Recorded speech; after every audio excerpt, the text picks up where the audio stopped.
የአዲስ ኪዳን ብቸኛ መካከለኛ ነው ወይ?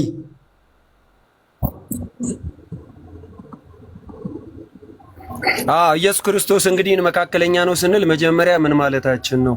የኢየሱስ ክርስቶስን ቤዛነት መልሱና ቆይ ኢየሱስ ክርስቶስን መካከለኝነት ከየትኛውም አንዴ ብቸኛ መካከለኛ ነው ወይ ስሎት፣ አዎ ብቸኛ መካከለኛ፣ አይ ብቸኛ መካከለኛ አይደለም የሚሉና ይመርጡና ከዛ ያብራራሉ።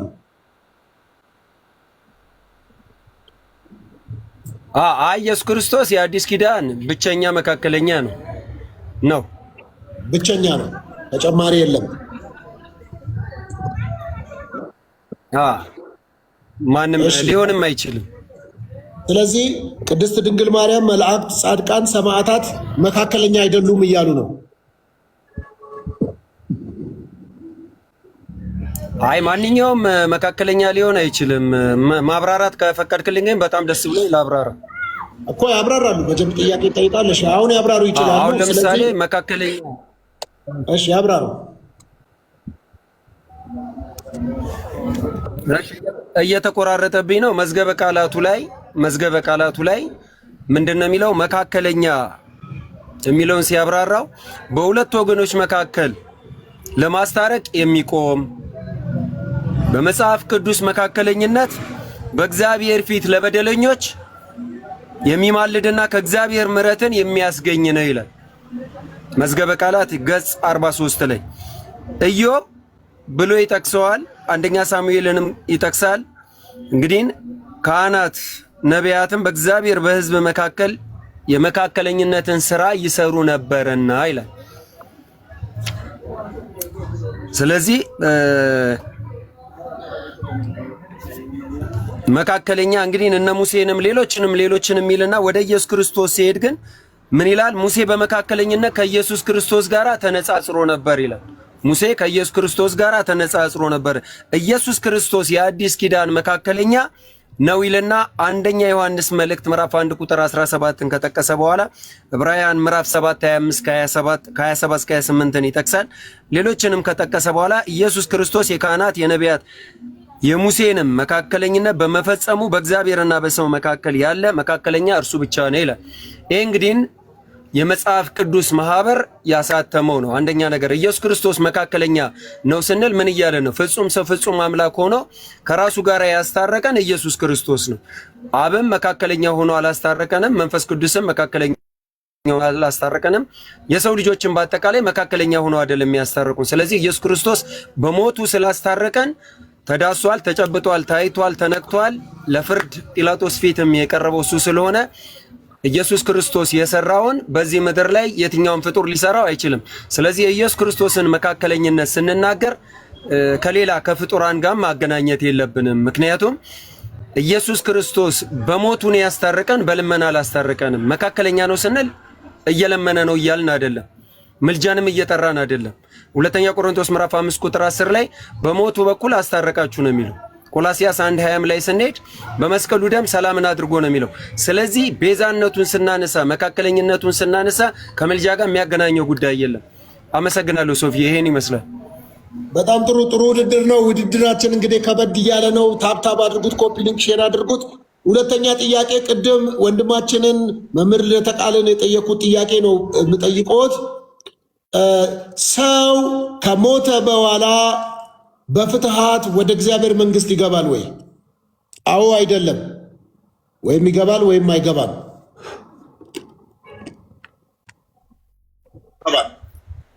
እንደ ኦርቶዶክስ ያው እንደ ቤተ ክርስቲያን ያስተምሮ አድርጌ ነው የምነግርህ። አንደኛ ነገር ኦርቶዶክሳዊ ከሆነና በቅዱሳን በጻድቃን በሰማዕታት በሌሎችም አማላጅነት የሚያምን በጸሎታቸው የሚያምን ከሆነ የረሳው ኃጢአት ካለ ድቀታ ኃጢአት ስላለብን ያንን አጋጣሚ ይሄ ሰውዬ ቢሞት በእነዚህ ምልጃ ያመነ ከሆነ ይድናል፣ ፍትሃቱ ይሰራለታል። ከዛ በተረፈ ግን ኦርቶዶክሳዊ ሳይሆን ምናልባት በመንፍቅና ውስጥ ያለ ከሆነ ፍትሃቱ አይሰራለት። ኦኬ። ስለዚህ በክርስትና ውስጥ መሆን አለበት። ኦርቶዶክስ መሆን አለበት። ፍትሃት ሊሰራለት የሚችለው አንድ ሰው ኦርቶዶክስ ከሆነ እንደፈለገ የኃጢአት ልምምድ ውስጥ ሲኖር ቆይቶ ከሞተ በኋላ በቤተ ክርስቲያን ፍትሐት ከተደረገለት ወደ እግዚአብሔር መንግስት ይወርሳል እያሉ ነው።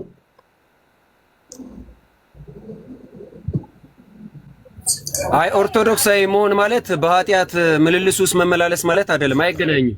እኔ ያልኩትና አሁን ከጥያቄው ጋር አብሮ የመጣው ሐሳብ አይገናኝም። ምክንያቱም ኦርቶዶክሳዊ መሆን ማለት ከመንፈቅና የራቀ ነው፣ ከስጋዊ አስተሳሰብ የራቀ ይጸዳል። ተረድቼዋለሁ። እሱንማ በደንብ ተግባብተናል። እንግዲህ ሁለት አይነት ነገር አስተምሮ ስላለ ነው። ኤኒዌይስ ስለዚህ እርሶ እስቲ መጽሐፍ ቅዱሳዊ ማስረጃ ያቅርቡ። አንድ ሰው ከሞተ በኋላ በፍትሐት ምክንያት የረሳው ኃጢአት ካለ ወደ እግዚአብሔር መንግስት ይገባል ብለዋል። መጽሐፍ ቅዱሳዊ አድርገው ወይም ከእናንተ ቤተ እምነት ማስረጃዎች ማቅረብ ይችላሉ። መጽሐፍ ቅዱስ ብቻ ስለማትሉ ከሌላም ማቅረብ ይችላሉ።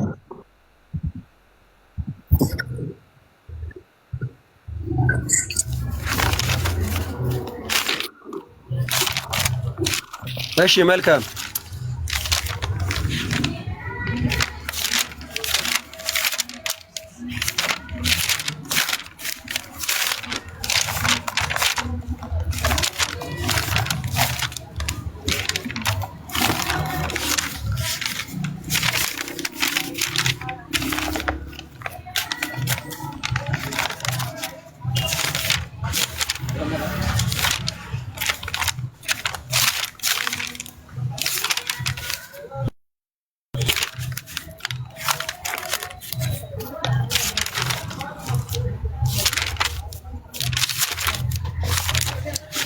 አንደኛ ቆሮንቶስ ምዕራፍ 12 ላይ ቆይ ላውጣውና እያወጣው ነው ሶፊዬ። እሺ አውሪ፣ ችግር የለም ጊዜ ሰጥታለሁ።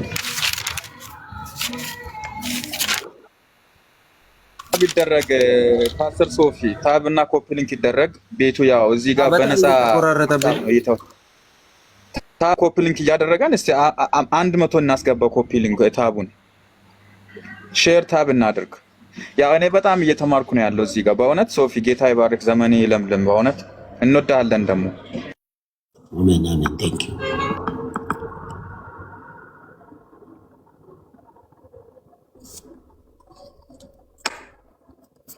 እሺ ኮፒ ሊንክ ሼር እናድርግ። እንግዲህ ተናግሬ ያለው ፖድ ማይክ አለ እዚህ። ታሚ አትወዳደርም፣ የለበትም። ለምን አትወዳደርም? ይሄ ካሜራ 3 ካሜራ አለ። እኔ ችግር የለውም ወንድሜ፣ ቁጥሩን ንገረኝ መስፍኔ። እኔ መጀመሪያ ከመጠየቅ በፊት መጀመሪያ ቤኪን ከጠየቀው በኋላ ነው እኔ ልጠይቅ የምችለው። ኦርቶዶክሳውያንን 10 ጥያቄ፣ ፕሮቴስታንትን አንድ ጥያቄ መጠየቀው ጥያቄ ያልተመቸኝ ግን እኔ ችግር የለውም። እኔ 7ን ብጠይቅ ትችላል። አልነበርክም ማለት ነው። ፔትራን ስንት ጥያቄ እንደጠየቁ የመጀመሪያ የገባው አንድ ጴንጤ የጠየቁትን አልሰማህም ማለት ነው። አልሰማህም ተሙ።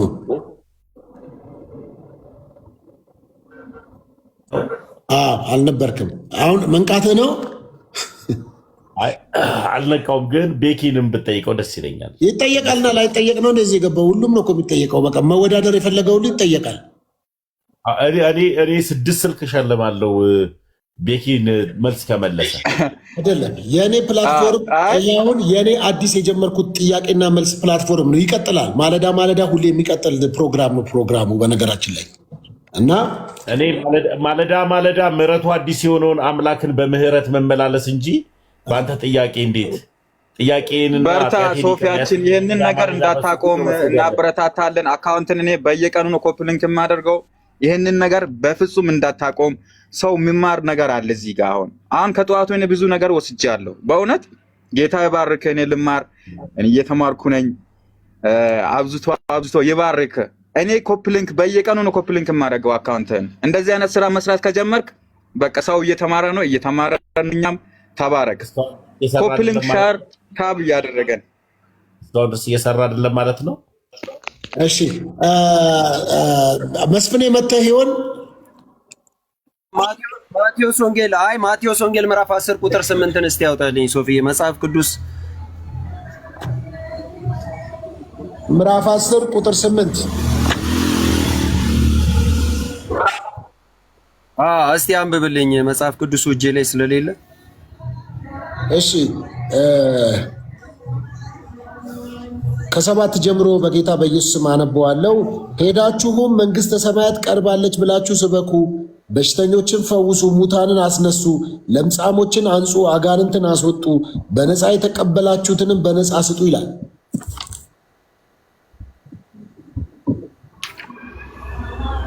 እንግዲህ እኔ በምድር ላይ ያሉ የተሰጣቸው ስልጣን ነው አይደለ? እሺ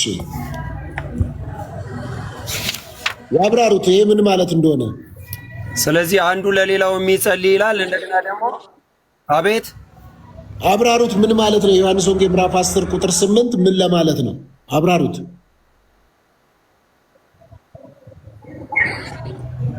እንግዲህ እዚህ ጋር እየተናገረ ያለው ደዌያንን ፈውሱ ሲል እንግዲህ በምድር ላይ ያለን በአጠቃላይ የሰው ልጅ ስጋዊ ፈውስን ሊሰጥ ይችላል። ስጋዊ ፈውስን ሊሰጥ ይችላል። መላእክትም ቢሆን የሰው ልጅ ሊያድኑት ይችላሉ። በጸሎት ደግሞ አንዱ ለሌላው ይጸልይ ስላለ ያ ነው። ሁለተኛው ነገር ምንድነው? ሙታንን አስነሱ ብሏል። ኢየሱስ ክርስቶስ እኔ እንዳደረኩት እናንተም አድርጉ ስላለ የሱ ፈለግ ተከታዮች ከሆነን ሙታንንም ማስነሳት ይቻላል። ስለዚህ ለምጻምን አንጹ ሲል ያው ደዌያንን መፈወስ ነው። ስለዚህ ሙሉ ለሙሉ በጸሎት የሚደረገውን ነገር በአጠቃላይ ያው አንዳችን ለአንዳችን የምናደርገውን ጸሎት ይቀበለናል እያልን እና የዩኒሴፎርም ታሪክ አለ። ጥያቄ ስላጣሁት ነው። ምን አልከኝ? ጥያቄ ምናልባት ሚስ ካላረጉት በስተቀር ሰዎች አሉ። ስለ ዘላለም ሕይወት ነው። ከሞት ስለመነሳት አላወራውም። ስለ ዘላለም ሕይወት አንድ ሰው ከሞተ በኋላ ኦልሬዲ ከመቃብሩ በፊት ፍትሐት ይደረግለታል። በዛ ፍትሐት ደግሞ የእግዚአብሔርን መንግስት ይወርሳል ወይ አልኩት። አዎ ይወርሳል በእኛ አስተምሮ አሉ። ማስረጃ አምጡ ስሎት ደግሞ የማቴዎስ ወንጌል ምዕራፍ 10 ቁጥር 8ን አምጥተዋል። ይሄኛው በደዌ ያለ እጃችሁን ትጭናላችሁ ይፈወሳል፣ የሞተም ቢሆን ይነሳል ነው። እኔ የጠየቅኩት ከጠየቀ በኋላ ከሞተ በኋላ ስለ ዘላለም ሕይወት ነው እና ያመጡት ማስረጃን ወይ ወደ እርሱ አጠጋጉት፣ እርሱ ለተናገሩት ከዘላለም ሕይወት ጋር አጠጋጉት እንጂ አሁን ይሄ ከዘላለም ሕይወት ጋር የሚገናኝ አይደለም። ያመጡት ማስረጃ ግን ማጠጋጋት ይችላሉ። ካጠጋጉት ሊቀበሉት ይችላሉ።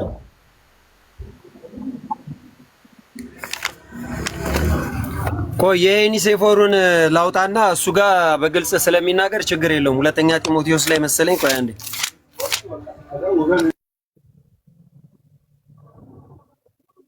እሺ እርሶ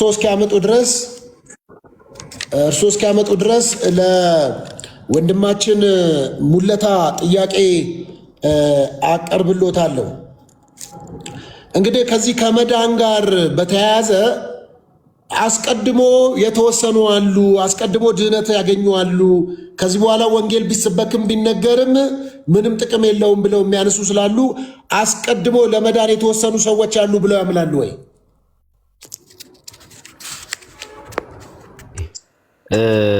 እግዚአብሔር ምርጫን በተመለከተ ነው። አይ ቲንክ እንግዲህ እግዚአብሔር ሰዎችን ይመርጣል ወይ የሚለው ነገር እውነት ነው፣ መጽሐፍ ቅዱሳዊ ነው። አዎ ይመርጣል። መጽሐፍ ቅዱሳዊ ማስረጃን ማቅረብ ይቻላል። ወንጌል አይስበኩ የሚለው ግን አያስኬድም። ይልቁንስ እንዲሁም መጽሐፍ ቅዱስ ላይ ለተመረጡት ሲባል ጳውሎስ ለጢሞቴዎስ በጻፈለት መልእክት ላይ እጅግ በደንብ እንደሚተጋ ለተመረጡት ሲል ነው የሚናገረውና አንድ መነሻ ሀሳብ ልስጦት። እንግዲህ የኤፌሶ መጽሐፍ ምዕራፍ 1 ቁጥር 3 በሰማያዊ ስፍራ በመንፈሳዊ በረከት ሁሉ በክርስቶስ የባረከን የጌታችን የኢየሱስ ክርስቶስ አምላክና አባት ይባረክ፣ በፊቱ ቅዱሳን ነውር አልባ እንድንሆን ዓለም ከመፈጠሩ አስቀድሞ በእርሱ መርጦናልና የሚል አለ። አንዳንድ ሰዎች የሚናገሩ ሰምቻለሁ፣ አስቀድሞ የተመረጠ አለ ስለሚል እዚህ ላይ እርስዎ ምን ይላሉ? ያ መጽሐፍ ቅዱስ እንግዲህ ይሄ ብቻ አይደለም፣ በጣም ብዙ መጽሐፍ ቅዱሳዊ ማስረጃዎች አሉ። እግዚአብሔር ሰዎችን መምረጥ እንደሚችል መጽሐፍ ቅዱስ ይናገራል። እና ስለዚህ እግዚአብሔር አይመርጥም ወይ ለመዳን? እሱ አይደለም ወይ የጠራን? ወደ ክርስቶስ ሲያመጣን እሱ አይደለም ወይ ብለን ብንጠይቅ መጽሐፍ ቅዱስ የሚመልስልን መልስ በግልጽ ራሱ እግዚአብሔር ወደ ክርስቶስ እንደሚያመጣን በመንፈስ ቅዱስ በኩል ኃጢአታችንን ወቅሶ ወደ እምነት እንድንመጣ ወይ ወደ መዳን እንድንመጣ የሚያደርገን እግዚአብሔር ነው። እውነት ነው፣ ምንም ጥያቄ የለውም። ስለዚህ አሁን የጠቀሰው ጥቅስ አንደኛው ጥቅስ እንጂ ብቸኛው ጥቅስ አይደለም። ሌሎች ጥቅሶችም አሉ። ሮሜ መጽሐፍ ምዕራፍ 11 ቁጥር 2 ላይም እግዚአብሔር አስቀድሞ ያወቃቸውን አሕዛብ ሕዝብ ወይም እግዚአብሔር አስቀድሞ ያወቃቸውን ሕዝብ አልጣላቸውም ይላል እና አስቀድሞ የሚለውን እስቲ ሀሳብ ያብራሩና ከምርጫ ጋር በተያያዘ ከመዳን ጋር የሚገናኘው ነገር አለ ወይ የሚለውን እስቲ ያብራሩ።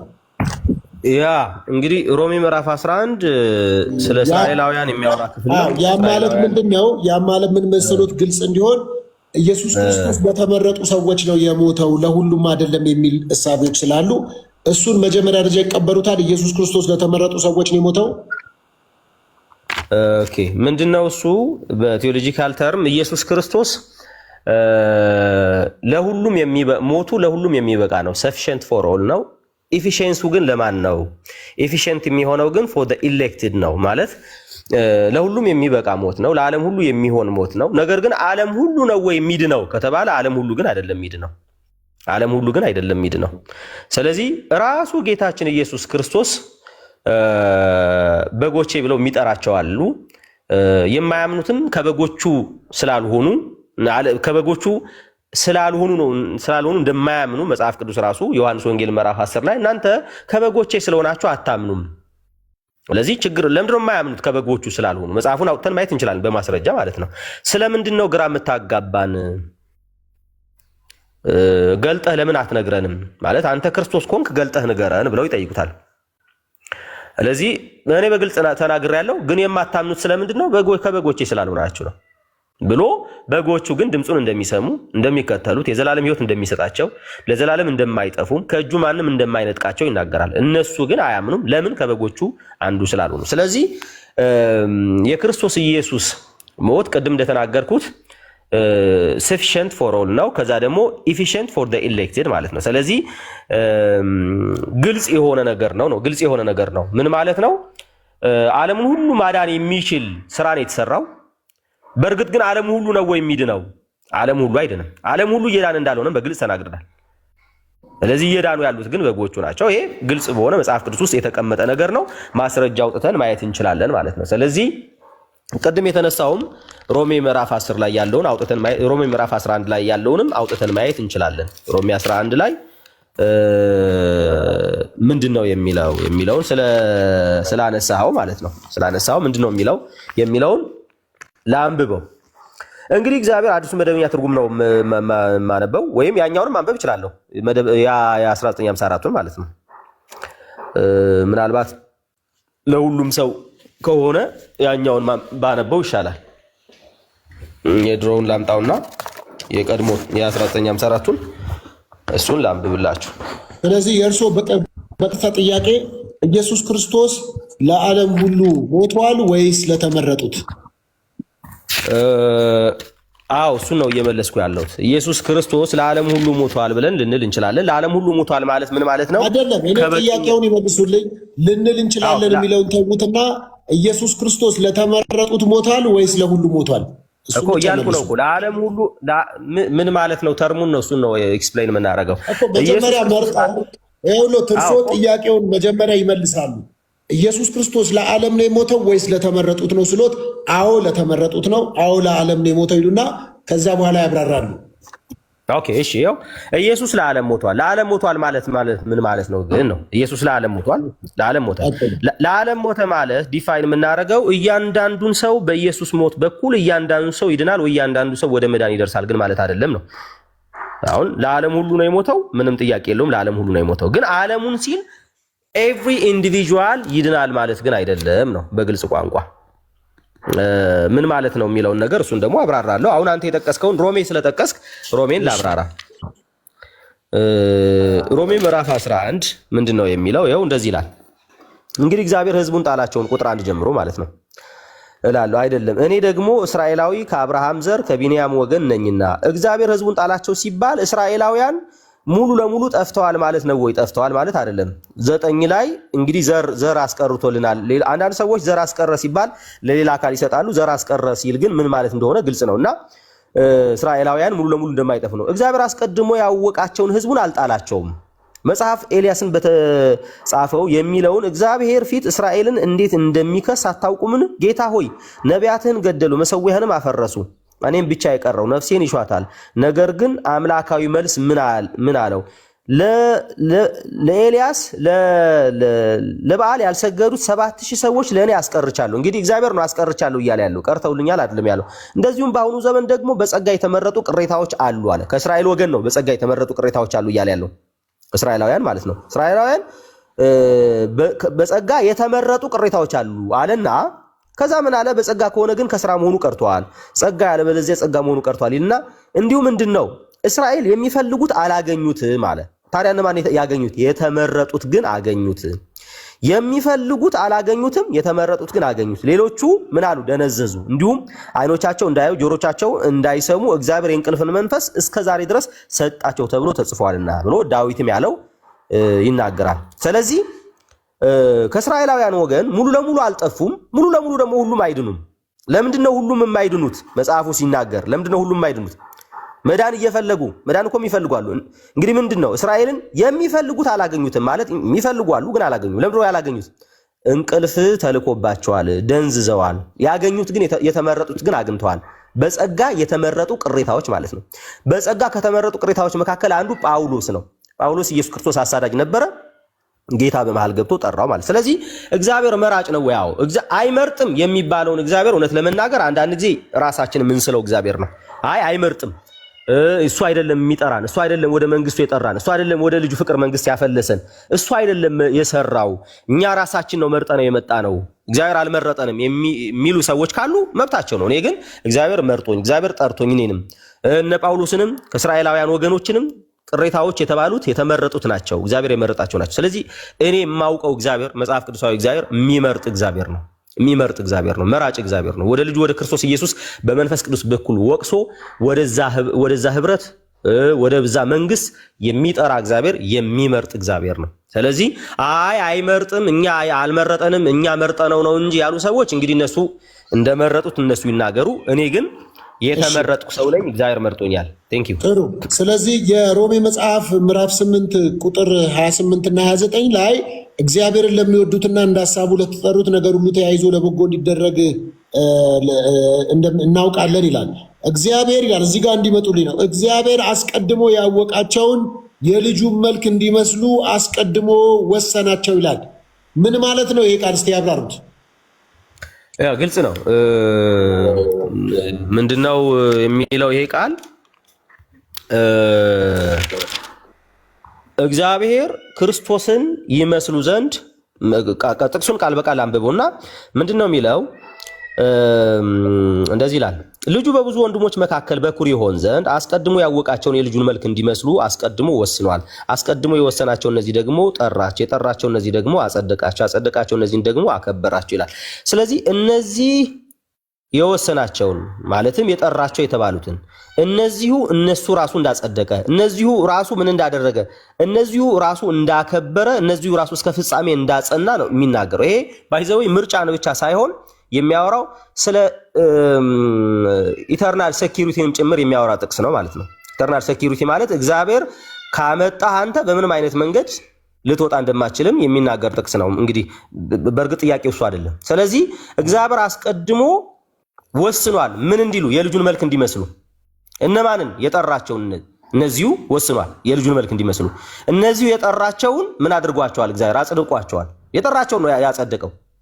እነዚህ የጠራቸውን አጽድቋቸዋል፣ ያጸደቃቸውን እነዚህ ደግሞ አክብሯቸዋል፣ እስከ ፍጻሜ ድረስ አጽንቷቸዋል፣ አቆይቷቸዋል ማለት ነው። ስለዚህ ይሄ እግዚአብሔር ልጁን እንዲመስሉ ማለት ምን ማለት ነው? አሁን እኛ ኢኒሻል ሳንክቲፊኬሽን፣ ፕሮግሬሲቭ ወይ ደግሞ ኤክስፔሪንሻል ሳንክቲፊኬሽን፣ አልቲሜት ወይም ፋይናል ሳንክቲፊኬሽን የምንለውንም በግልጽ የሚያስረዳ ነገር ነው ማለት ነው። ስለዚህ ኢኒሻሊ ሳንክቲፋይ ያደረገን ወይ ደግሞ ያጸደቀን እሱ ራሱን ያከበረን ማለትም ህይወት የሰጠን ትንሳኤን የሰጠን ማለት ነው። ስለዚህ ሁሉን ነገር ከእርሱ በእርሱ ለእርሱ የሚለውን ነገር ነው የሚያሳየው። ስለዚህ የኛ የመዳን ስራ ሁሉ ከእግዚአብሔር እንደሆነ፣ ጥሪው ከእግዚአብሔር ነው፣ ማጽደቁ ከእግዚአብሔር ነው፣ መወሰኑ ከእግዚአብሔር ነው፣ ማክበሩ ከእግዚአብሔር ነው። ሁሉ ከእግዚአብሔር እንጂ ከኛ በመዳናችን ጉዳይ ከኛ የሆነ አንዳች ነገር እንደሌለ የሚያስረዳ ነው ይሄ ጥቅስ ማለት ነው። አመሰግናለሁ። እሺ ቤኪ ትቀጥላለህ። ቤኪ ታሪክ፣ መንፈሳዊ ጠቅላላ እውቀት ቤኪ ፓስተር ሶፊ እኔ ልማር ትንሽ እየተማርኩ እኮ ከየት ነው ልማር። ታሪክ መንፈሳዊ ጠቅላላ እውቀት መምረጥ ትችላለህ ከሶስት አንዱ። እሺ ከመንፈሳዊ አድርገኝ ከቻልኩ እመልሳለሁ፣ ካልቻልኩ ግን ያው ልማር። እሺ እሺ ቤኪ ይቀጥላሉ። ኢየሱስ ክርስቶስ ያማልዳል ብለው ያምናሉ? በደንብ ያማልዳል። በጣም መልካም። ያማልዳል ሲሉ ምን ማለት ነው? ያብራሩ። ያማልዳል ስንል እኛ እንደ ክርስቲያን የምናምነው ምንድን ነው? ከኢየሱስ ውጪ ሌላ በሰውና በእግዚአብሔር መካከል አንድያ ሆኖ ሊያማልደን ያለው እሱ ኢየሱስ ክርስቶስ ብቻ ነው ብለን ስለምናምን ያማልዳል ብዬ አምናለሁ። እስቲ መጽሐፍ ቅዱሳዊ ማስረጃ አምጡ። መጽሐፍ ቅዱስ ማስረጃ። እሺ ቆይ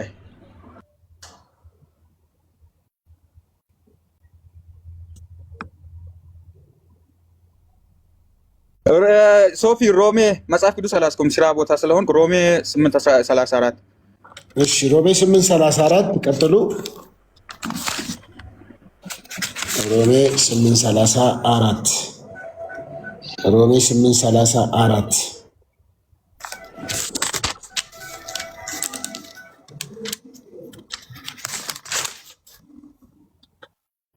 ላንብብልዎት። ቀጥሎ ሶፊ። እሺ ታዲያ የሚኮንን የሞተውም እንዲሁም ከሞት የተነሳው በእግዚአብሔር ቀኝ የተቀመጠው ክርስቶስ ኢየሱስ ስለኛ ይማልዳል ይላል። አሜን ብለን እንቀበላለን። እሺ በጣም የሚገርም ነው። የሚገርም ሊያውም መጽሐፍ ቅዱስ እጆ ላይ ሳይዙ በቀጥታ መልሰዋል። በጣም የሚያስደንቅ ነው። ከመንፈሳዊ ሊጨምርሎት ወይስ ከታሪክ ጠቅላላ እውቀት ከየት ሊጨምርሎት? ታሪክ እስቲ ልሞክር። ታሪኩን አላጠናውም ግን ልሞክር። እሺ ከታሪክ የሚገርም ነው። ቤኪ ዛሬ በጣም አልተቻለም። ለቤኪ ስትሉ ታብታብ አድርጉ። ተመስገን በዚህ ሰዓት ጉንጩ እየቀላ ነው የሚታየኝ እኔ። ምክንያቱም ቤኪ በአንዴ ነው መረጃ ስኔ ከጠራ አይቀር ኢየሱስ ክርስቶስ ሲማልድ ያለው ሮሜ 8:34 መማለድ ማለት ምን ማለት እንደሆነ ትርጉሙንም ሙሉ ፍትፍት አድርጎ ያስረዳን ደስ ይለናል። በጣም እኔ ገና ሲያወራ ቤኪ ፍትፍት ብሎ ነው እየሰማሁት የነበረው። እስኪ ሮሜ 8:34 ያብራራው። አቆይ እኔ እሺ። ስለዚህ እሺ ታሪክ ቤኪ አለ ለው ፓስተር ሶፊያችን አለው። አሳ በምኑ ነው የሚተነፍሰው? በአፍንጫው ነው። አፍንጫ የለም እንደ አሳ። እሺ አሳ በአፍንጫው ነው የሚተነፍሰው ብሏል። በጣም ከባድ የታሪክ ተማሪው ቤኪ አሳ በአፍንጫ ነው የሚተነፍሰው ብሏል። በጣም በሚያስደንቅ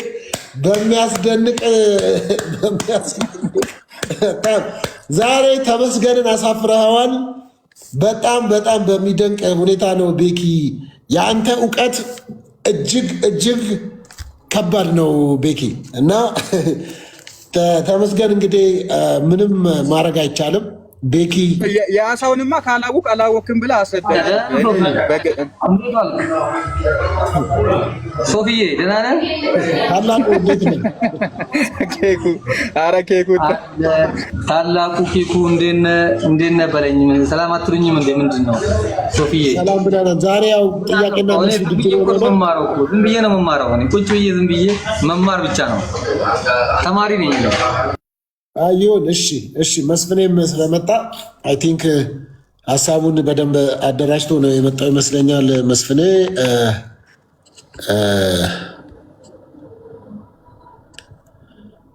በአፍንጫው ነው የሚተነፍሰው ብሏል ቤኪ። ከዚህ ቀን ጀምሮ አሳ በአፍንጫው ነው የሚተነፍሰው። መስፍኔ መቀጠል ትችላለህ።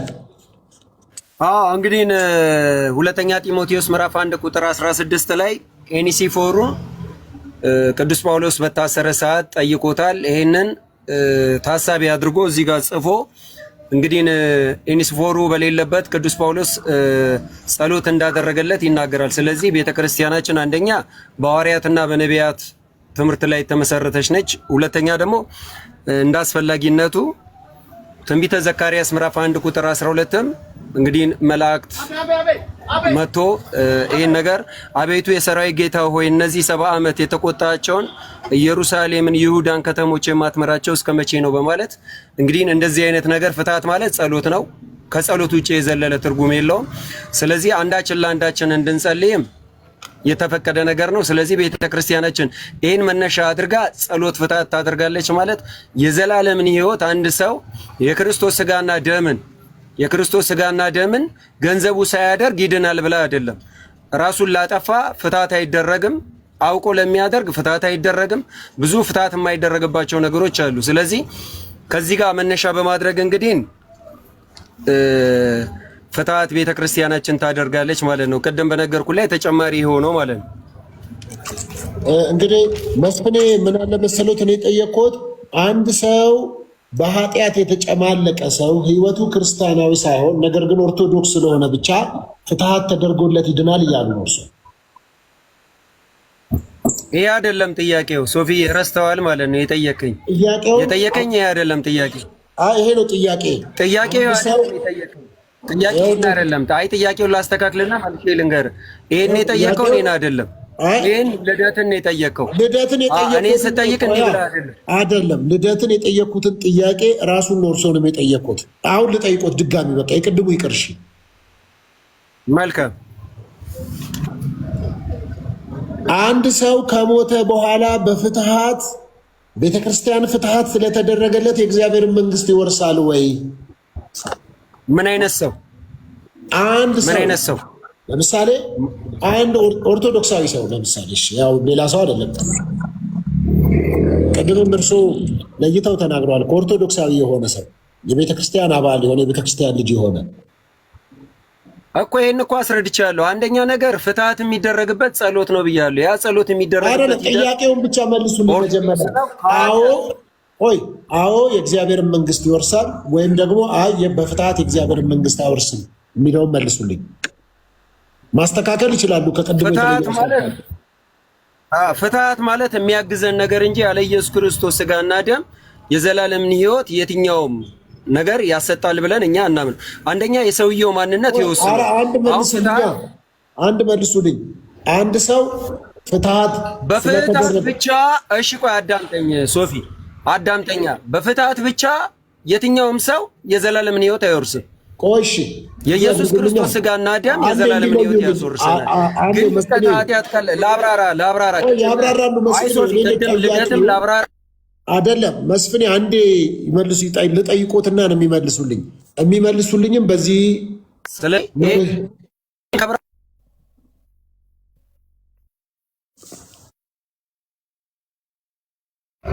አይደለም። እኔ ጠየቁት ጥያቄ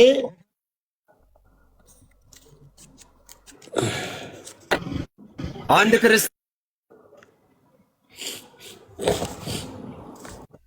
ስልክ እየገባብኝ ነው፣ ይቅርታ። አንድ ክርስቲያን ያዳም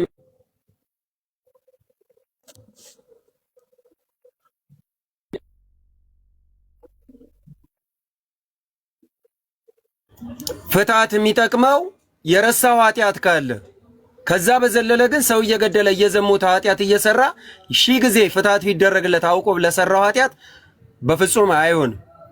አውቆ ለሰራው ኃጢአት አይሆንም። ስለዚህ የረሳው ኃጢአት ካለ ግን ያ ጸሎት ነው፣ የቅዱሳን ጸሎት ይሰራል። ወደ መንግስተ ሰማያት ግን ለመግባት የዘላለምን ሕይወት ለማግኘት የልጁ ኢየሱስ ክርስቶስ ስጋና ደም በቃ ከዚህ በተረፈ ማፍራት አለበት። በክርስትና ሕይወት ውስጥ መመላለስ አለበት። ሚውት አርግ ሌላ ሰው ማንም ሰው እንዳይከፍት በላይም አይመለከትም። ሚውት አርግ በላይ የተጠየቁት እኔ ነኝ። ሙለት አንተም ስትሳሳት አልተናገርኩም። ሌላ ሰው ጣልቃ ምናምን። ስለዚህ ፍትሐት ይጠቅመዋል የሚባለው አንደኛ የቅዱሳን ምን አልከኝ? ጣልቃ ማናችሁ አትግቡ። አንደኛ ፍትሐት ይጠቅማል ብለን የምናስበው የረሳነው ኃጢአት ካለ ብቻ ነው። ይሄን ከተረዳኝ መልካም። እሺ ምን ማለት ነው? እስቲ የረሳነው ኃጢአት ንስሐ ያልገባንበት ነገር ካለ ይጠቅመናል። አሁን ለምሳሌ ድቀት ኃጢአት ማናችንም ላይ ያጋጥመናል። ሶፊዬ ድቀተ ኃጢአት ማለት ምንድነው? አንዳንድ ጊዜ ንስሐ ስንገባ ያልገባነው ኃጢአት በእኛ ውስጥ ይኖራል። ለዛ ነገር ይጠቅመናል።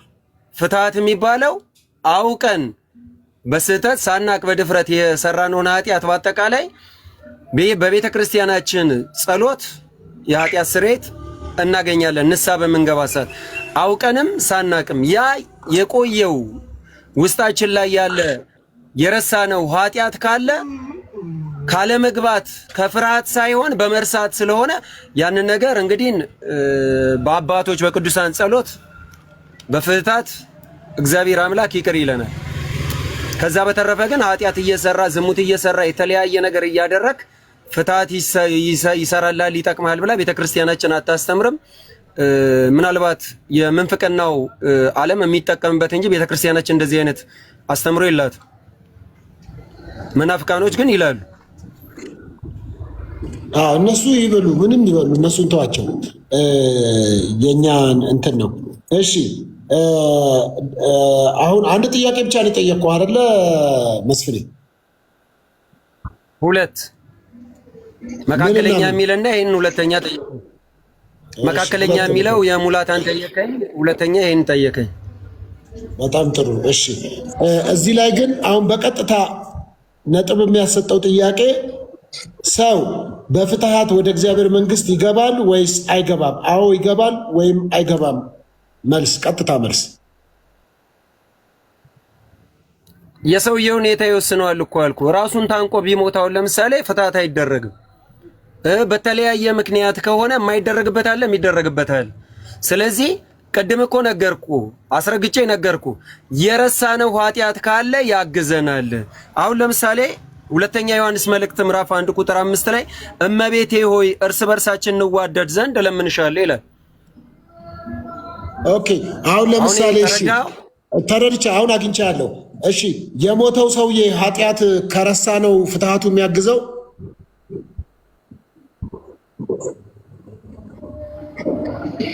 ምን አልከኝ? የሞተው ሰውዬ የረሳውን ኃጢአት ነው በፍትሐት ይቅርታን የሚያገኘው?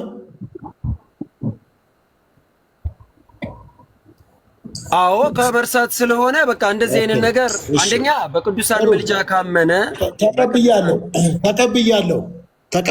ግን ቆይ ሶፊ፣ ይሄ እኮ ማብራራት የሚፈልግ ነገር ነው። የሆነ ፍሬም ውስጥ አትክተተው። ፍሬም ውስጥ አይደለም የከተትኩት እኔ ተቀብያለሁ። ግን የሞተው ሰውዬ ምን አይነት ኃጢአት እንደሰራ በምንድን ነው የማውቀው? ኦልሬዲ ሞቷል። እሱ የረሳውን ኃጢአት ማን ነው በምን የሚያውቀው? እንዴት ይታወቃል? አይ ሶፊ፣ ሰውየው ለንስሐ እኮ ፈቃደኛ ነው። አትረዳኝም? ቆይ ካልተረዳ ድጋሚ ልንገርሽ። ስለማትሰማኝ በምን ይታወቃል ነው? አየህ፣ ለጥያቄው ሳይሆን ለመልሱም ጆሮ ብትሰጠን ጥሩ ነው። አሁን እኔ ንስሐ ገባሁ መስፍኔ ሚውት አድርጌ ነው የምሰማው። ያውቃሉ እኮ እኔ አሁን የረሳውን ኃጢአት ማን ነው የሚያስታውሰው? ማን ነው የሚያውቀው? ከእሱ ጋር አብሮ ኃጢአቱን የሰራ ከሆነ ለምሳሌ ሲያመነዝር ከሆነ በጋራ አብረው አመንዝረው ከሆነ ኦፍኮርስ ሁለቱም በጋራ ስለነበሩ ይተዋወቃሉ። ማን ነው የሚያውቀው የረሳው ኃጢአት ምን እንደሆነ? በምን ነው የሚታወቀው? አዎ እንግዲህ ፍትሐት ማለት ጸሎት ነው አልኩ። የመጀመሪያው ነገር መሀል እንዳገባውን አስረዳ። በቃ መሀል አትግባ፣ አትጠይቀኝ። ይሄን ሐሳቤን እስክጨርስ አታቋርጠኝ። ምክንያቱም ሐሳብ በያቋረጥክ በሄድክ ቁጥር እኔ የምመልስልህን ነገር ወደ ስተቱ ውስጥ ልከተኝም ትችላለህ። ስለዚህ አንዴ እስከምጨርስ በጽሞና አዳምጠኝ። እኔ ንስሐ ስገባ የረሳሁት ኃጢአት ካለ በኦርቶዶክሳዊ አካሄድ ፍሬ እያፈራው ከሆነ ከኃጢአት የራኩ ከሆነ በንስሐ እየተመላለስኩ ከሆነ እግዚአብሔርን የምፈራ ከሆነ ድቀት ኃጢአት ንስሐ በምገባበት ሰዓት የረሳሁት ኃጢአት ካለ የአባቶቻችን ጸሎት በቤተ ክርስቲያን የሚደረገው ጸሎት ከሁሉም አስቀድማችሁ ስለ ነገስታት፣ ስለ መኳንንት፣ ስለ ቅዱሳን፣ ስለ ሁሉ ነገር ጸሎት አድርጉም ስለሚል ያ ጸሎት ይረዳኛል። ጸሎት ሁሉ የሚደርሰው እግዚአብሔር ነው። የሚያውቀው ማን ነው ካልከኝ እግዚአብሔር ነው። ስለዚህ የእነሱም ጸሎት ወዴት ነው የሚሄደው? አንተ በአጸደ ነፍስ ሆነ በአጸደ ስጋ ያሉት አባቶች የቤተ ክርስቲያን ቀሳውስት የሚጸልዩት ወዴት ነው የሚሄደው ካልከኝ ወደ እግዚአብሔር ነው የሚሄደው። እኔም ያለሁት በእግዚአብሔር እቅፍ ነው። የእነሱን ጸሎት የሚያርፈው እግዚአብሔር እቅፍ ላይ ነው። ስለዚህ መማር የእግዚአብሔር ፍቃድ ነው፣ መብቱ ነው። አለመማርም መብቱ ነው። ይህን እንደ ሂሳብ የምናወራርደው ጉዳይ አይደለም። ባለቤቱ ከፈለገ ይምረናል፣ ካልፈለገ አይምረንም። ይሄ የእግዚአብሔር ነው። ከኛ ግን ምን አለ ማለት ነው የረሳሁት ኃጢአት ካለ አሁን እንደነገርኩ በእውነተኛው መንገድ ላይ ተጉዤ ፍሬ እያፈራው በኦርቶዶክስ ሆኜ ማለት ነው በቅዱሳንም ጸሎት ማምን ሆኜ በቤተ ክርስቲያን ስርዓት ውስጥ ያለፍኩ ከሆነ ጸሎት ስርዓቱ ይረዳኛል። ግን ይሄ ከመግደል ጋር ራስን ከማጥፋት ጋር ተያይዞ በቤተ ክርስቲያን ፍታት የለም። አመሰግናለሁ። ይሄን ይመስላል። ጥሩ። ግን ማስረጃ አለዎት? ከእናንተ ቤተ እምነት አስተምህሮም ፍታት ማለት ለተረሳ ኃጢአት ነው የሚል ማስረጃ አለዎት?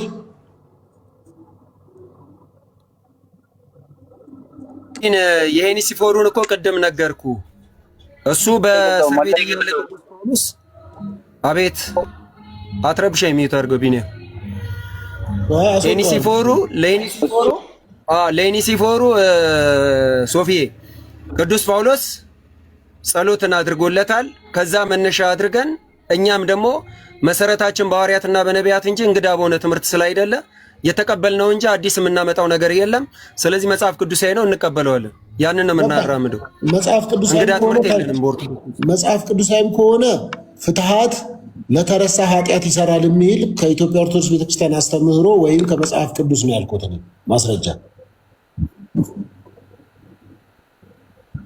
እኮ የሄኒሲፎሩን እኮ ነገርኩ። ሁለተኛ ነገር ደግሞ ጸሎትና ምልጃን ስለ መኳንንትም ስለ ነገስታትም ስለ ሁሉ ነገር እንድናሳውቅ ራሱ ቅዱስ ጳውሎስ አዞናል። ስለዚህ ያንንም እኮ ነገርኩ።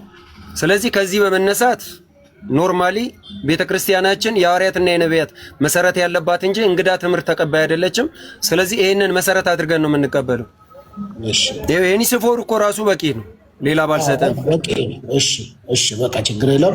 ይቀጥሉ። አቶ ተመስገን የጌታ ልጅ ይቀጥሉ። እንደምን አሉ? እንዴት ዋሉ? ሶፊ ጥያቄው ፌር አይደለም እንዳለ ብቻ ይሁንሽ። ጥያቄዎቹት እንዳለ ፌር አይደሉም፣ ግን ይሁን። እኔ ጥያቄ አልፈራም። ምን ፌር አይደለም ሲሉ ምን ለማለት ፈልገው ነው? ምኑ ነው ፌር? እንግዲህ ሮሜ 8:34ን ያብራሩታል ብዬ የጠበቅኳቸው ሰዎች እያብራሩት አልነበረም እና የእነሱን ከጨረስክ በኋላ በደንብ እኮ አብራሩ እኮ በቃ አሳም በአፍንጫው ነው የሚተነፍሰው አሉ እኮ በቃ ጨረሱ። ከዛ በላይ ምን ያብራሩ እሳቸው? እሺ ከታሪክ መንፈሳዊ ጠቅላላ የትኛው ይሻሎታል? አንተ አልተመለሰልኝም ከምትለው ከፈለከው ከየቱ እርሶ ይንገሩኝ። ከታሪክ ከመንፈሳዊ ከጠቅላላ ከፈለከው እኮ እርሶ ይምረጡ፣ አንዱን ምረጡ። ለእኔ ኦልሞስት በሁሉ ሊቅ ነኝ ነው። አዎ በሁሉም ሊቅ ነኝ። ህይወት አድርጉ። ሌላ ሰው መናገር አይችልም። ሌላ ሰው መናገር አይችልም። ከተናገረ ሰው አስወጣለሁ። እኔ ሰው ደፋር ሲሆን ነው መቼም ካልቪኒስት የሚሆነው። እኔ ደግሞ ደፋር ስላልሆንኩ ካልቪኒስት አሁን እኔ አስወጣለሁ ራሱ እንደዚህ ብሎ በጣልቃ ከገባ ከየት ይሻላል? መንፈሳዊ ላድርግልዎት? እሺ ከፈለጉት ወደ እሺ እንግዲህ እሺ መስቀል ቤዛ ነው ብለው ያምናሉ ወይስ ቤዛ አይደለም?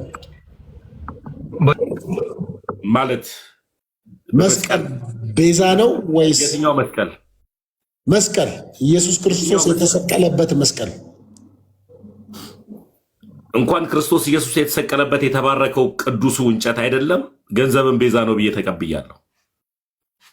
አንተ እንደፈለግከው አልመልስልህም። እኔ እርሶ እንደፈለጉ ነው እንጂ እኔ እንደምፈልገው እንደፈለግኩት ከመለስኩልህ ነገርኩ። እንኳን ክርስቶስ ኢየሱስ የተሰቀለበት ቅዱሱ እንጨት አይደለም ገንዘብንም ቤዛ ነው ብየዋል። እስቲ እንዴት ነው ቤዛ ነው ሲሉ ምን ማለት ነው? ገንዘብ ቤዛ ነው ሲባል ምን ማለት ነው? መግዣ አይደለም እኮ እርሶ እኮ እኔ እኮ ጠያቂ ነኝ። እኔ ለመልስ እኔ መልስ አንተ በፈለግከው መልክ ሙሉ አልመልስልህም እኮ አልኩህ እኮ እየተወዳደሩ ውድድር ውስጥ ነው ያሉት። ስለዚህ በምን መልኩ ነው ቤዛ ነው ሲሉ ያብራሩ። ከማን ጋር ነው እየተወዳደርኩ ያለሁት? ውድድር ውስጥ ኮንኩኝማ ከከኔ ጋር ተወዳደር በለኝና የሚወዳደረውም ሰውዬ ከኔ ጋር እስካሁን እየተጠየቀ እየመለሰ ነው ያለው በሙሉ እኮ ጥያቄና መልስ ሲደረግ ጥያቄ በአግባቡ እየመለሱ ነበረ እስካሁን ድረስ ሰዎች፣ እኔም በአግባቡ እየመለስኩልን። እሺ ቤዛ ነው መስቀል ቤዛ ነው ሲሉ ማስረጃ እስቲ መጽሐፍ ቅዱሳዊ ያድርጉት። እኔ መጽሐፍ ቅዱስ ብቻ ብያማኝ አይደለሁም። ልክ ደግሞ ከሌላውን ቤተ እምነት ደግሞ ኮርጄ ደግሞ ሃይማኖት አበውን መጽሐፍ ቅዱስ ብቻ ብለው አማኞች ሃይማኖት አበው ይዘው እንደመጡትም ደግሞ ከዛ ምኮርጀው የለም። ቤተክርስቲያን ሙሉ ናት። እሺ ከእርሶ ቤተክርስቲያን አስተምህሮ ላይ መስቀል ቤዛ እንደሆነ ማስረጃ ያምጡ ከራስዎት ቤተ እምነት። እጄ ጋ የለም መጽሐፉ፣ እጄ ጋ የለም መጽሐፉ። ቀድመ ብትነግረኝ ኖሮ ተዘጋጅቼ መጽሐፉን አምጥቼ አሳየ ነበረ። እና አሁን ሄደው ይመጣሉ፣ ይዘው ይመጣሉ። አይ ይዤ አልመጣም፣ እቤቴ ነኝ አሁን። በቃ ወደ እኔ ጋር ይምጡ እኮ እሱማ ግድ ነው እኮ።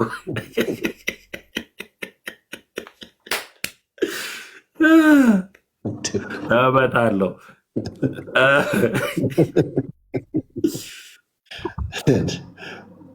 እመጣለሁ። ሰላም ሰላም። አዲስ መቸስ ያወሩሽ አቤት በላይ ይቀጥሉ። እሺ እዚህ ጋር አንድ ሀሳብ አለኝ።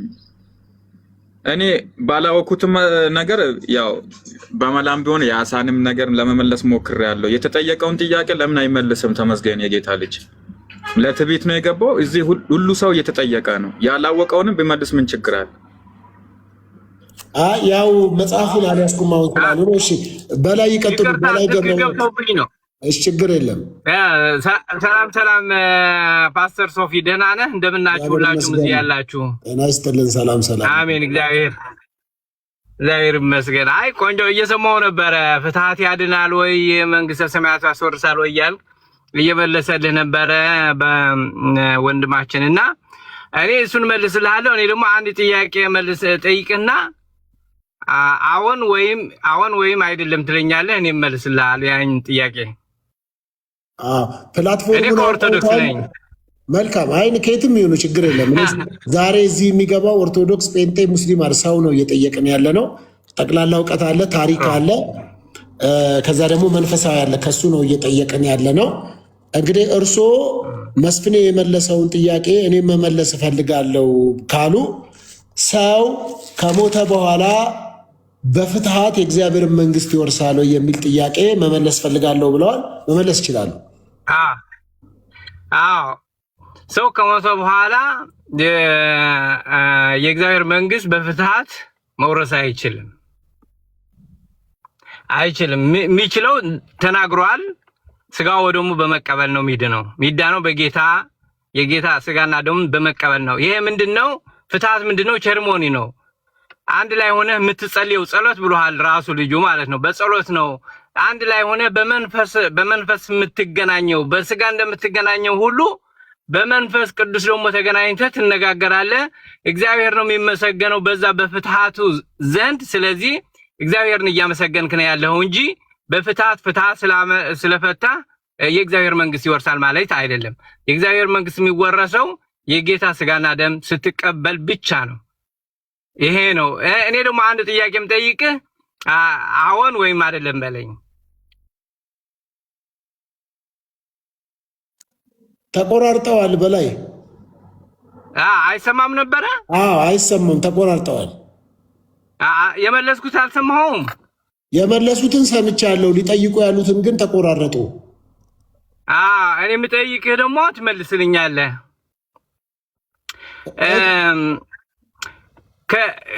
ከእመቤታችንና ከመጽሐፍ ቅዱስ ማን ይበልጣል? ተቆራርጠዋል። እርስዎ ከእመቤታችንና ከመጽሐፍ ቅዱስ ማን ይበልጣል? ጠጋ ይበሉ። ተቆራርጠዋል። ቆይ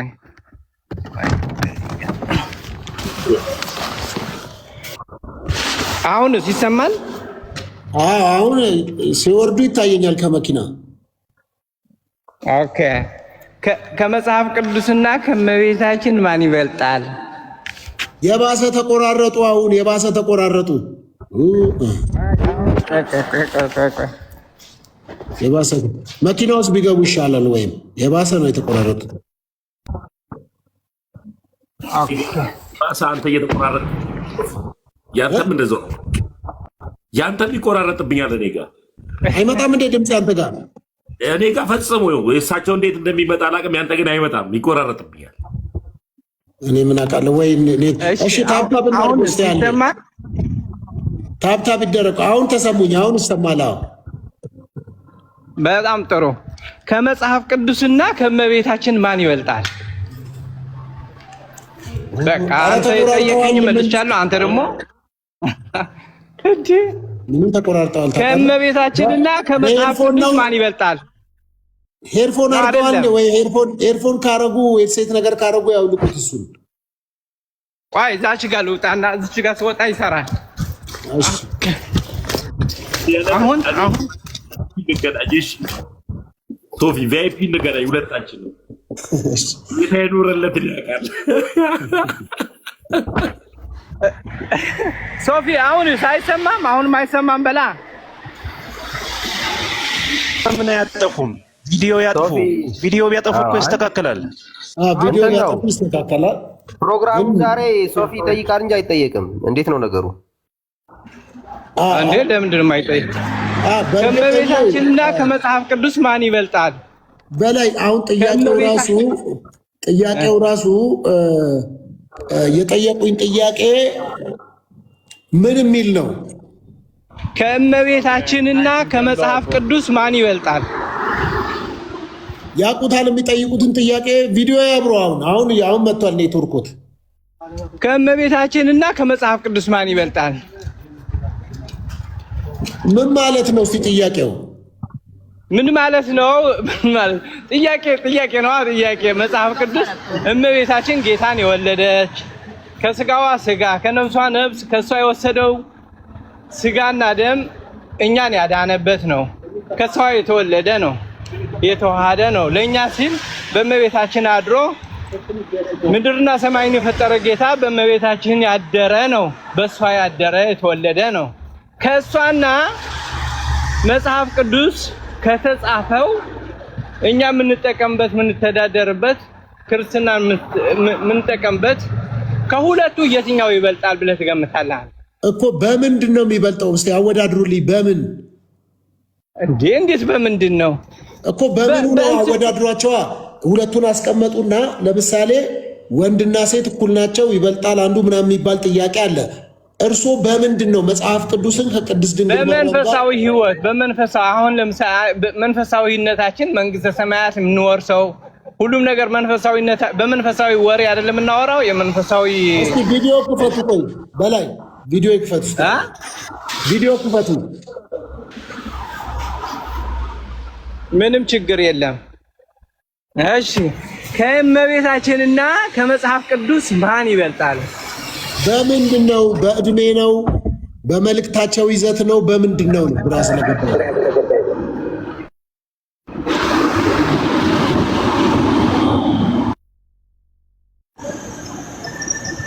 አይሰማም። በምንድን ነው የሚበላለጡት?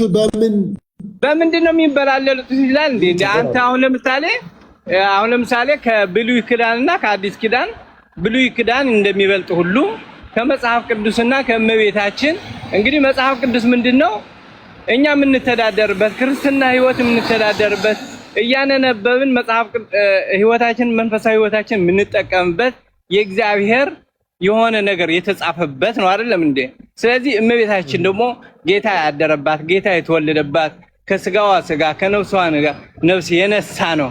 ስለዚህ ከብሉይ ኪዳን አዲስ ኪዳን እንደምታስበልጥ ሁሉ ከመጽሐፍ ቅዱስና የጌታ ቃላት ከሆነና የጌታ ማደሪያ ከሆነችው የጌታ እናት ከሆነችው ከሁለቱ ማን ይበልጣል? በምን አልኮት እኮ በምን በዚህ እንዴት ይበልጣል ብለው ይገሩኛል። አልፈልግም መመለስ አልፈለግም አይደለም። አሁን ለምሳሌ እኔና እርሱ አሉን። አሁን ነገርኩህ እኮ ከብሉይ ኪዳንና አንድ ያዳምጡ። ከብሉይ ኪዳንና አዲስ ኪዳን እንደሚበልጥ ሁሉ በጌታ ማደሪያነትና በጌታ በአዳኝነት በጌታ ማደሪያነት አሁን የመጽሐፍ ቅዱስ የእግዚአብሔር የምንመራበት መጽሐፍ ቅዱስ ነው። ስለዚህ ጌታ ተወለደ፣ አዳነን፣ መድኃኒት ሆነን እያልን የምንመራበት መንግስተ ሰማያት የሚያስወስደን መንገድ ነው አይደለም እንዴ? ስለዚህ እመቤታችን ቅድስት ድንግል ማርያም ደግሞ ከሞት እንድንድን የተወለደባት፣ የተሸከመችው፣ የወለደችው፣ ያጠባችው ይሄ ደግሞ ከመጽሐፍ ቅዱስ እኔ ከሁለቱ የት ይበልጣል ነው የምልህ ያለው በእኛ። እሺ እንዲህ እናድርግ። እኔ ጥያቄዎት ስለገባኝ መመለስ አልቻልኩም፣ አላወቅኩትም። ያው መጽሐፍ ቅዱስ ግን ሰማይና ምድር ያልፋሉ ቃሌ ግን አያልፍም ተብሎ በመጽሐፍ ቅዱስ ተጽፏል። ሉቃስ ወንጌል ምዕራፍ 1 አካባቢ እና እኔ ስላልገባኝ እርስዎ ይመልሱልኝ እና ያስተምሩኝ፣ ለሌላ ጊዜ ሰው ሲጠይቀኝ እንድመልስ። ሶፊዬ አመሰግናለሁ። አይ ታውቋይ ተሙ ይመልሱ እሳቸው። አይ ትጠይቃለህ፣ የእሳቸው ይመልሱ፣ ያስተምሩኝ። እኔ ማወቅ እፈልጋለሁ። የቱ ነው የቱ ነው? እርስዎ መልሱን ንገሩኝ።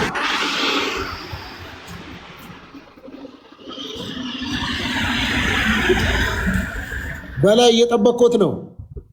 ምንድን ነው ያልከኝ? እኔ አላወቅኩትም፣ ጥያቄዎትም አልገባኝም፣ ልመልስለቱ አልቻልኩም። እኔ አላቀውም እና እርስዎ ይመልሱልኝ። ሌላ ጊዜ ሰው ሲጠይቀኝ እኔም ሌላ ሰው ጠይቃለሁ። በዚህም ያለው ሰው እንዲማርበት እርስዎ ያስረዱን። እግዚአብሔር ያክብርልኝ፣ እግዚአብሔር ያክብርልኝ። እኛም ይኸውልህ በኦርቶዶክስ ቤተክርስቲያን ትምህርት ማለት ነው እግዚአብሔር አምላክ ዓለምን ከፈጠረበት በእመቤታችን አድሮ ሰው የሆነበትን ጥበቡ ይደንቃል። የእግዚአብሔር እንግዲህ የእግዚአብሔር ጥበብ ይመራመሩበታል። እንዴት እንዳዳነን ምን አይነት ድንቅ ጌታ እንደሆነ በቀጥታ ይመልሱልኝ። እኔን የጠየቁኝን ጥያቄ ከቅድስት ድንግል ማርያምና ከመጽሐፍ ቅዱስ ከእግዚአብሔር ቃል የቱ ይበልጣል ብለው ነው የሚያምኑት? እርስዎ መልሱን ስጡኝ። እርስዎ እኮ እየመለስኩልህ እኮ ነው። ይመልሱ እሳቸው። እኮ እየመለስኩልህ እኮ ነው እኮ የቱን በቀጥታ መልሱልኝና ከዛ ያብራሩ። እየመለስኩልህ እኮ ነው ሶፎንያስ። እኮ የቱ ይበልጣል ከቅድስት ድንግል ማርያምና ከመጽሐፍ ቅዱስ? እመቤታችን ቅድስት ድንግል ማርያም ትበልጣለች። ከመጽሐፍ ቅዱስ? አዎ። እሺ ቪዲዮ ክፈቱና ንገሩኝ እስኪ፣ አብራሩት። አሁን እዛ ቦታ እየገባሁ ስለሆንኩኝ ያው ችግር የለውም፣ አብሩት፣ ይሰማል። ስለዚህ ከመጽሐፍ ቅዱስና ከቅድስት ድንግል ማርያም ማን ነው የሚበልጠው? እመቤታችን ቅድስት ድንግል ማርያም። ከየት ነው ይሄን ያወቁት? ከየት ነው ያወቁት?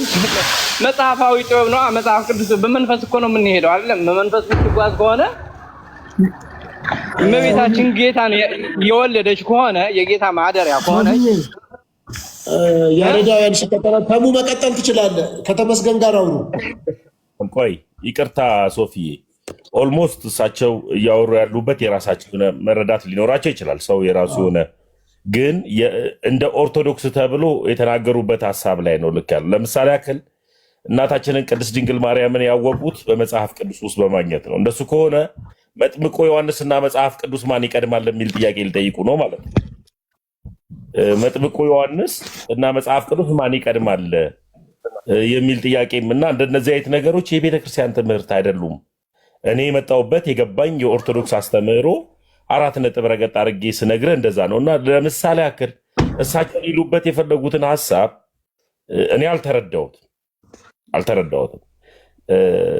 እናታችንን ቅድስት ድንግል ማርያምን ያገኘነው መጽሐፍ ቅዱስ ውስጥ ነው እና አንዳንድ ጊዜ የምንናገርበትን ቦታ ሁላችንም ብናውቅ ከመጥምቁ ዮሐንስና ከመጽሐፍ ቅዱስ ማን ሊቀድም ነው? ከመዝሙረ ዳዊትና ወይም ከጠቢቡ ሰለሞንና ከመጽሐፍ ቅዱስ ማን ሊበልጥ ነው የሚባሉ ቢያንስ መጽሐፍ ቅዱስ ሲናገር ለመናገር የዘገየ ለማዳመጥም የፈጠንኩን ይላል። የምንናገርበት ጥሩ ምላስ ሰጥቶን እንዳንናገር የሚያደርገን ህዝቡንም ላለማሰናከል ነው። ከእናንተ ውስጥ መካከል አንዱን እንኳን የሚያሰናክል ቢሆን የወፍጮ ድንጋይ በአናቱ ተጨምሮ ወደ ባህር ቢጣለት እሱ ይቀለታል ይላል። ለማሰናከል ከመምጣታችን በፊት በላይ እየሰሙ ነው። በላይ እየሰሙ ነው። ያልገባንን ብንማር ደግሞ ሁሉም ቦታ ላይ አንድ አይነት አስተሳሰብ ሰው ላይኖረው ይችላል። ለምሳሌ ያክል ሶፊ የራሱ የሆነ መረዳት አለው፣ እኔ የራሴ የሆነ መረዳት አለው። እርስ በርስ በመነጋገር ውስጥ መማማር እንጂ እናታችን ቅድስት ድንግል ማርያም ከመጽሐፍ ቅዱስ ትበልጣለች። ይ እዚህ ጋር ቶፒኩ ነው ወይ አይደለም? ሀሳቡ ነው ወይ አይደለም? እስካሁን ድረስ የቆየንበት ነገር እና እንደመጣን እኔ የማዝነው ነገር ኢየሱስንና ማርያምን ለማወዳደር ሰው ሲመጣ ያመኛል። ኢየሱስ አምላክ ነው፣ ቤዛችን፣ የአዲስ ኪዳን መካከለኛችን፣ እሱ ባፈሰሰልን ደም ነው ወደ ቅዱሰ ቅዱሳን የገባ ነው። እሱ ባፈሰሰልን ደም ነው ከአባቱ ጋርም ከራሱ ጋርም የታረቅ ነው እና እንደነዚህ አይነት ነገርን በልክ ብናደርግ። ለዚህም ነው ጳውሎስ ለልጁ ለጢሞቴዎስ አንተ ግን ነገርን ሁሉ በልክ አድርግ ይለዋልና መናገር ስለቻለን ብቻ ባንለፈልፍ አእምሮም ለማሰብ ስለተሰጠን እላለሁ። አመሰግናለሁ ሶፊ። እሺ በላይ ሰምተዋል። የኢትዮጵያ ኦርቶዶክስ ቤተክርስቲያን እንደዚህ ብላ አታስተምርም፣ ከየት ነው ያመጡት እያለ ነው ተመስገን። ጥያቄ ነው የጠየኩት እንጂ ታስተምራለች አላልኩም እኮ እኔ በመንፈሳዊ ሚዛን ስመዝን አሁን ለምሳሌ እናንተ ቅድስት ድንግል ማርያምን አታማልድም ብላችሁ የምታምኑ ሰዎች ናችሁ የፕሮቴስታንት። እኛ ደግሞ እመቤታችን ቅድስት ድንግል ማርያም ታማልዳለች።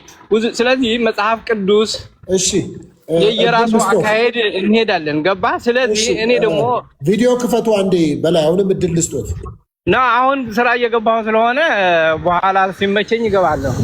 እሺ ቅድስት ድንግል ማርያም ታማልዳለች ሲሉ ቅድስት ድንግል ማርያም ታማልዳለች ብለዋል። እስቲ እንዴት እንደምታማልድ አንተ እንኳን እየጸለይክ አንተ እንኳን አድናለሁ እያልክ እንኳን ጌታን የወለደች ጌታን ያጠባች ይቅር እኔ ጋር ለምን ያገናኙታል እኮ እሷ እንዴት እንደምታማልድ ለምን አላገናኘውም እንዴ? አንተ እንኳን መንፈሳዊ ሆነ ከጸለይክ ከመቤታችን ኧረ እባክዎት አንዴ ያዳምጡኝ በላይ እኮ ገባኝ። ቅድስት ድንግል ማርያም እንደምታማልድ መጽሐፍ ቅዱሳዊ አድርገው ወይም ደግሞ ከኢትዮጵያ ኦርቶዶክስ ቤተክርስቲያን አስተምህሮቶች እርሱ ንገሩኝ ነው። ይድገሙልኝ፣ የሚያውቁትን ድገሙ እያልኩት እኮ ነው። እዚህ ብዙ ሰው እየሰማ ስለሆነ የማይቀበል ሰው የእሷን ምልጃ የማይቀበል ሰው አንድ ያዳምጡኝ። የእርሷን ምልጃ የማይቀበል ሰው እንዲቀበል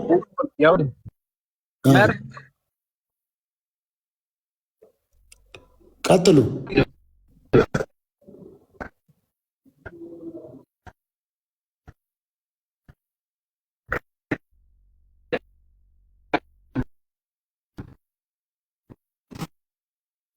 ተቆራረጡ ጋሽ በላይ አሁን ተቆራረጡ። በዛውም ቢወርዱ ጥሩ ነበረ። ጋሽ በላይ አሁን ተቆራረጡ። ኧረ ተሜ ምንድነው ተመስገን አባት አይሆንም እንዴ? እንዴት እንደዚህ ትላለህ እኮ? አሁን አንተ ራስህ ኦርቶዶክስ ነገር ከአንተ ይጠበቃል። ተቆራርጦ እኮ ነው እኮ በስፍኔ አባት አይሆንም እንዴ? አልተቆራረጠም እኮ እንደዛ አይባልም። እሺ በጣም አይ ትክክል አይደለም። እኔ ያወራሁት በቅንነት ነው ያወራሁት። አጠፋው ይቅርታ። አይ እኔም በስህተቶች እንደዚህ ይፈጠራል። አንተ ጋርም ያው እንተራረም ነው ችግር የለውም። እኔ ያልኩት በቅንነት ነው መስፍን እኮ አባት ስለሆነ አክብረን እናውራን። በቃ አይ እኔ ያልኩት በቅንነት ነው መስፍን። በቃ ከፈለክ በውስጥ ደውልልኝ፣ ስልኬ እሰጥሃለሁ። እኔ ያልኩት ለሳቸው በቅንነት ነው። ተቆራርጠዋል፣ በዛውም ይውረዱ ነው ያልኩት። በቃ ተሜኔ ስልኬ እሰጥሃለሁ እናውራ ነው ያልኩት። የኔና ያንተ አባት ስለሆኑ ከመንፈሳዊ ህይወትን ብንወጣ ይሄ ነገር በኔና ባንተ አይነበብ ነው። ያው 09 ያዝ፣ አሁን ደውልልኝ። ምን መክረኝ ነገር ካለ ያዝ ስልኬ። ኧረ ተብዬ ቅሬታ የለብኝም። በቃ ኧረ እኔ ወንድሜ ነኝ፣ ችግር የለብኝም። አንዳንዴ እኔ ስሰበር አንተ ካልጠገንከኝ ማነው? በቃ ሌሎችም ካልጠገኑን እርስ በርስ መጠጋገን ስላለብን ያየሁትን ስህተት አለ። በቃ ስልኬ እሰጥሃለሁ፣ አይዞህ ትመክረኝ። እኔ ግን በነገራችን ላይ ትልቅ ሰው አይመስሉኝም ሰውየው። እኔ አንቱ እያልኩላችሁንም ስላወራው እንጂ በእድሜ ከኛ የበለጡ ሰው አይመስለኝም። እውነት ለመናገር በእድሜ ትልቅ ሰው እንደዚህ አባት ለኛ ለተመስገን አባት የሚሆኑ ሰው አይመስሉኝም። አንቱ ያልኩበትም እኔ ጀስት ሁላችንም አንቱ ለማለት እንጂ ምንም መስፍን በእድሜ ደረጃ ትልቅ ሰው ምናምን አይመስሉኝም ሰውየው እውነት ለመናገር እና ተሙ የተናገረበትም መንገድ እየተናገሩ ያሉት ነገር ከቤተ ክርስቲያኑ አስተምሮ ውጭ ስለሆነ ባይናገሩ ዝም ቢሉ ይሻላል ወይም በዛው ቢወጡ ይሻላል የሚል እሳቤ ነው እንጂ ይሄ ዲስሪስፔክትፉል በሆነ ወርድ እንኳን አላወራቸውም። እኔ እንደተረዳሁትና እንዳየሁት ብሉይ ኪዳን ከአዲስ ኪዳን ይበልጣል ሲባል ዝም አላችሁ። ምንድን ነው እንደዛ መስሎት የሚወስድ ሰው እኮ ይኖራል። አይ የእግዚአብሔር ቃል እኩል ነው። ከየትም ከብሉይ ኪዳን አዲስ ኪዳን የሚባል ነገር ውድድር ውስጥ የሚገባ አይደለም፣ ልክም አይደለም። ግን ያው አንዳንድ ሰው አሁን የሚኖሩበትም ሀገር ሳስብ ብርድ ነው የሆነ በረዶ ምናምን ነገር ያለ ይመስለኛል። እነዛ ወደ ሳም ለመግባት ተቻኩለዋል ምናምን ድንገት ያሰቡትን ሳይሆን ድንገት የመጣላቸውን ነገር አውርተው ሊሆን ይችላል። እና እንደዛ ብንወስደው ጥሩ ነው። ስለዚህ ከእንደዛ እስካሁን ተጠያይቀናል። የጥያቄው እንትን ካለቀ እኔ ተጠይቄ የመለስኩትን ነገር ቢታይ በሌሎች አይንና እኔም እነሱ የመለሱትን ከእግዚአብሔር ቃል አንጻር ብናየው ጥሩ ነበረ። እሺ፣ ይቻላል። ኦኬ፣ እሺ፣ መልካም። ምናልባት ቅድም እንግዲህ በቤተ ክርስቲያን ሁለት ነጥቦች ብቻ ላንሳና፣ አንደኛው ክርስቶስ ኢየሱስ ነው ብቸኛ መካከለኛ፣ ሌላ መካከለኛ የለም። ከክርስቶስ ኢየሱስ ሞት በቀር የሌላ ሞት ወደ እግዚአብሔር ሊያቀርብም ሊያድንም አይችልም የተባለው ነገር ትክክል አይደለም። እንግዲህ የቤተክርስቲያኒቱ የጸሎት መጽሐፍት ባለፈው የመጥምቀ መለኮት ገድል ታርሟል እንደተባለው ካላረሟቸው በስተቀር አንድ የጸሎት መጽሐፍ ላይ ማርያም ለሰዎች ሙታ ለዛውም ከሲኦል ወደ ገነት እንዳሻገረች መጽሐፋቸው ይናገራል። አንደኛው ማለት ነው። ለዚህ እሱን ማስረጃ ማቅረብ እችላለሁ። ኢየሱስ ብቻ ሳይሆን ማርያምንም ሙታ ለዛውም በገሃነም የነበሩ ሰዎች ሲቀጡ ሲቃጠሉ የነበሩ ሰዎች ወደ መንግስተ ሰማያት እንዳስገባችና ከዛ በኋላ የነፍሳት የሰው ሁሉ መጽደቂያ እንደሆነች መጽሐፋቸው ይናገራል። ስለዚህ ይሄ ኢየሱስ ብቻውን የኢየሱስ ሞት ብቻ ነው የሚያድነው የሚለው ነገር ውሸት ነው። ማርያም የሞተችበትን መንገድ ራሱ በቤተ ክርስቲያኒቱ መሰረት ሰውን ለማዳን ነው፣ ኃጢአተኛ ነፍሶችን ለማዳን እንጂ እንደዚሁ መሞት ስላለባት የሞተችም እንዳልሆነ መጽሐፉ ይናገራል። ኦኬ፣ አንዴ ላውጣና ላሳያችሁ በማስረጃ ማለት ነው። ሶፊዬ አሁንም ሲጀመር በማስረጃ ቆይ፣ ተረጋጋ። የኔ ትክክል እንዳልሆነ በማስረጃ ትሞግታለህ። ተመስገን። ቆይ ተረጋጋ። ካለውን የኔ ነገር አንተ ታርማለህ። ቆይ ተረጋጋና ሌላ ለምን እንደ ትልቅ ሰው አንድ ጊዜ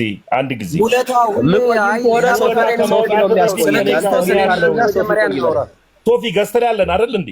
ለምንድን ነው የኛ መብት የማይከበረው? ቆይ ምንድን ነው አልገባኝም እስካሁን ድረስ ምንድን ነው ያለ? ቆይ ብሎ ማስቀመጥ የሚችለው ሶፊ ነው። ከማን ጋር ነው ሊያወራ የፈለገው? ሀሳቡ ምንድን ነው? አሁን ለምሳሌ ያክል አንተ ከኔ ጋር ያወራ ግን መጀመሪያ በክርስቶስ ነው። ይኸው በቃ ይኸው መስፍን አለ። መስፍን ይመልሳል። እኔ ጋር እናውራ መጀመሪያ በክርስቶስ እንስማማ። ቅድም የተባለው እኔ አወራዋለሁ። መጀመሪያ በክርስቶስ እንስማማ ነው እናንተ። ቆይ አይ ይሄን ስላወራው ነገር እንስማማ። መጀመሪያ ስላወራው ነገር እንስማማ። ቆይ እንስማ እኮ እናንተ አሁን እኔ ምንድን ነው ያወራሁት? ሰምተሃል ያልኩት? መስፍኔ ቅድም የተነገረ ነገር አለ። እኔ የተናገርኩትን ነገር እናንተ ትመረምሩታ። እሺ መምህር በሰከነ ቅርታ ተክለብልብ የገባው በሰከነ መንፈስ ረጋ ባለ ሁኔታ ሀሳብ ስጡ፣ ከዚህ ሀሳብ እንሰጣለን። በዚህ አጋጣሚ ፓስተር ሶፊ እንደምን ዋልክ? ቤቱን ስለከፈትክ እግዚአብሔር ይባርክህ። ይቅርታ እያልኩ ጣልቃ ስለገባው ተረጋግታችሁ መዘላለፍ ሳይሆን ሀሳብ ስጡ፣ እንሰማለን። የጎደለውን ደግሞ እኛ እንሞላለን።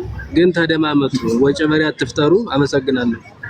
መልካም መምህር፣ እርሶም ሊመልሱት ይችላሉ። እኔ ቅድም የተባለውን ነገር አንስቼ ማስረጃ አቅርቤ ሞግታለሁ። መስፍኔም አለ፣ እርሶም አሉ፣ ሌላም ሰው ካለ ይሄ ነገር ከዚህ አንጻር ብለው ይመልሳሉ። እኔ ያለውን ነገር ላውራ፣ በመጽሐፉ ያለውን ማለት ነው። ኦኬ፣ አንዴ ይሄው ይሄንን መጽሐፍ ላሳያችሁ። ይሄ መዝገበ ጸሎት ነው፣ የቤተ ክርስቲያኒቱ መጽሐፍ ነው ማለት ቤተ ክርስቲያን።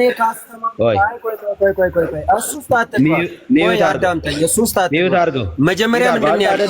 ግባት ትግባ በተናገረው ላይ አካሄድ አይደለም። ሰው የተናገረውን ነው ማውራው። አትደበቅ፣ እንደዚህ አይነት ውስጥ አትደበቅ።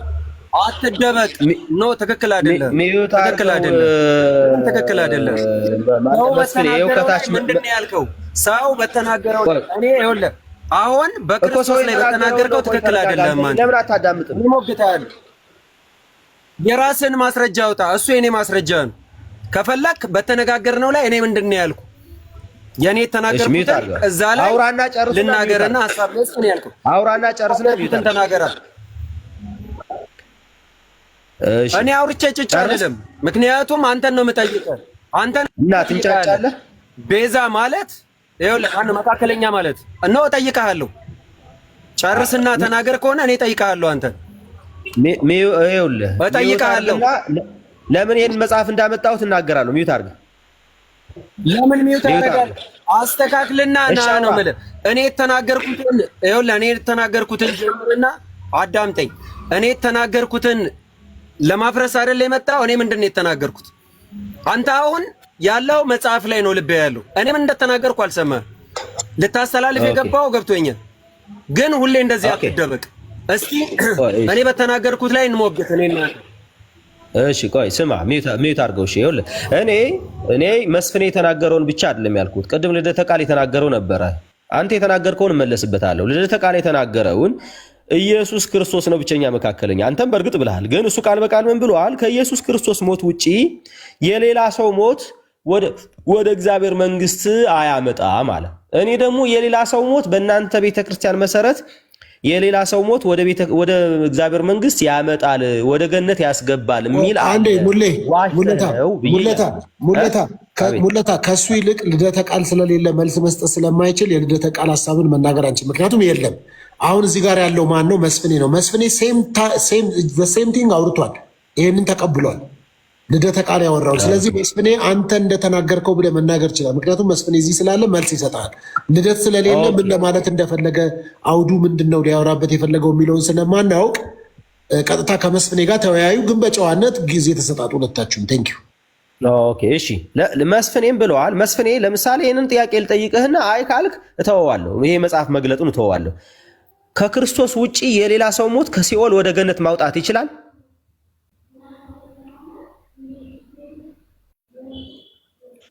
ያንተ አረዳድ ነው እንጂ ይችላል ብላ ቤተክርስቲያናችንም አላስተማረችም። አንተ ነህ አሁን ተደብቀህ አንተ መልስ፣ ችግር የለውም። እኛ ያለነው እኔ ቅድም አብራርቻለሁ።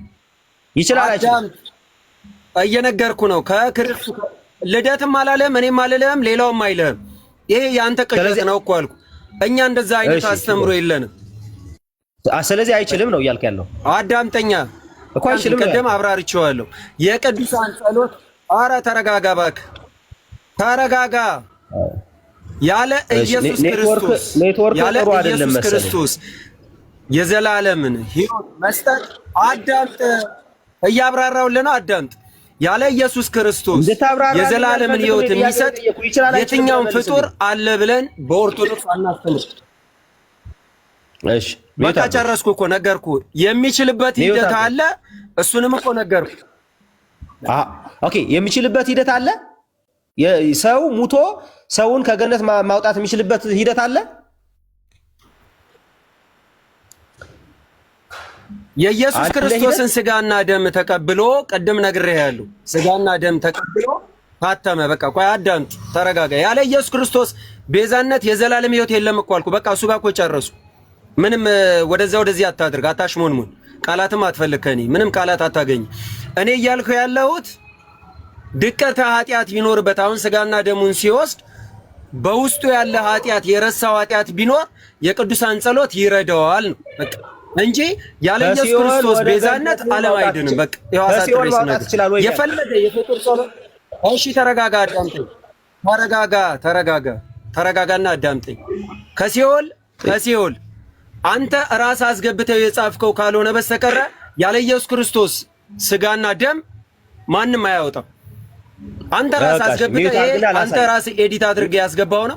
ቤተክርስቲያን አረጋግጣ ታመጣ ነው ከኔ ጋር የምታወራው። ቆይ እሺ፣ ኤዲት እንዳደረኩት አንተ ማስረጃ አምጥተህ የራስህን ታመጣልኛለህ። ይኸው ምን እንደሚል ላሳይ። ነገረ ማርያም ላይ እኔ ኤዲት አድርጌው ነው አይደለም፣ የራስህን ነገረ ማርያም ታመጣልኛለህ። እንደዛ እኔ ኤዲት አድርጌ ያስገብቼው እንደሆነ ሲጀመር እኔ ይሄንን ኤዲት አድርጌ የማስገባት አቅምም የለኝም። ይሄንን የማሳተም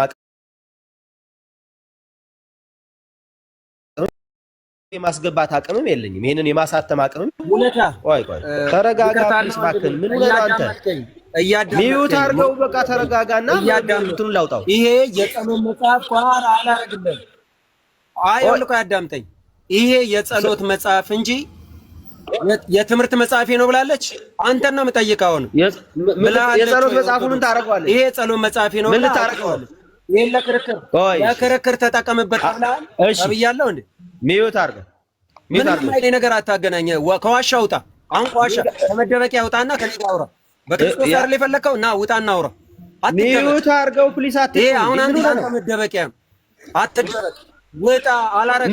አላረግም። የጸሎት መጽሐፍ መከራከሪያ አይደለም።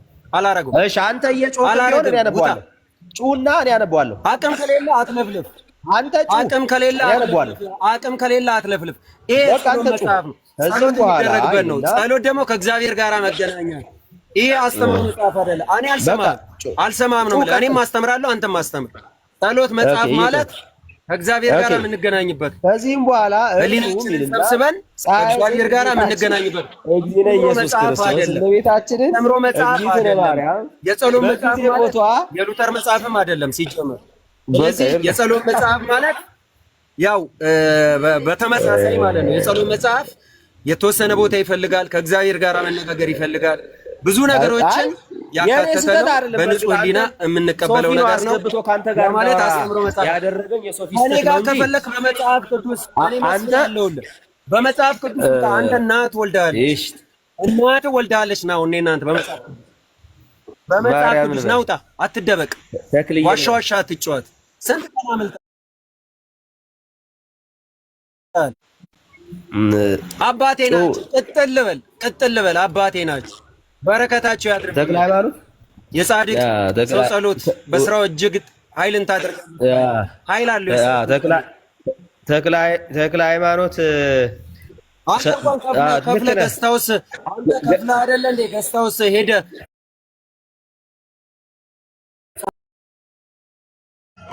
እሺ ቆይ አማርኛውን ልተውና በመጀመሪያ ቃል ነበረ ይላል። እቺ ፍታለኝ in the beginning was the word and the word was with God ይላል። ምን ማለት ነው? እሺ with ምንድነው? ብቻውን የነበረው እግዚአብሔር መሆኑን ነው የሚነግረው። እንደውም እዚህ ጋር እንደውም እንግሊዘኛው ጥርት ያለ ነው ለአንተ የሚያወራው። እሺ